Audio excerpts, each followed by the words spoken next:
ഈ വീഡിയോക്ക് ഒരു പാർട്ട് 1 ഉണ്ട്. അത് ചാനലിൽ തന്നെയുണ്ട്. സൗകര്യമുള്ളവർ കയറി കാണുക. അപ്പം ഞാൻ പറയുന്നതെന്ന് പറഞ്ഞാൽ അതിന് ശേഷം വരുന്ന പടമാണ് നടിഗർ. അപ്പം നടിഗർ വരുന്ന സമയത്ത് സംവിധായകൻ തന്നെയാണ് ട്രെയിലർ കട്ട് ചെയ്ത് അത് അപ്രൂവ് ചെയ്തിട്ടാണ് ഇറങ്ങുന്നത്. അപ്പോൾ ട്രെയിലർ വ്യക്തമായി കട്ട് ചെയ്തിട്ടുള്ളത് എൻ്റർടൈൻമെൻറ്റ് പർപ്പസ്, എൻ്റർടൈൻമെൻറ്റ് വരുന്ന പടം എന്നുള്ള രീതിയിൽ തന്നെയാണ് അത് വന്നത്. അവർ പ്രൊമോട്ട് ചെയ്ത രീതി അത് തന്നെയാണ്. അപ്പം പ്രേക്ഷകൻ അത് പ്രതീക്ഷിച്ചാണ് തിയേറ്ററിലേക്ക് പോകുന്നത്. അപ്പോൾ അതിൻ്റെ നേരെ ഉൾട്ടടിച്ച സംഭവമാണ് സെക്കൻഡ് ഹാഫിൽ പ്രേക്ഷകന് കിട്ടുന്നത്.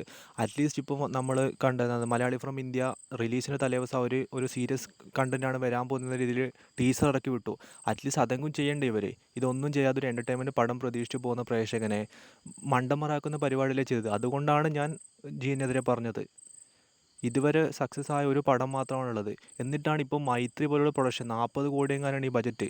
ഈ മലയാള സിനിമയിൽ പുറത്ത് സിനിമയ്ക്ക് പുറത്ത് ഒരു പടം ഒരു പ്രൊഡ്യൂസറെ കിട്ടി ഇതിനേക്കാളും ടാലൻ്റുള്ള എത്ര സംവിധായകർ പുറത്ത് നിൽക്കുന്നുണ്ട്. അതിനിടയിലാണ് ഇങ്ങനെ നെപ്പോട്ടിസം കൊണ്ട് വന്ന് കയറുന്നത്. അപ്പോൾ പറഞ്ഞു പോവും.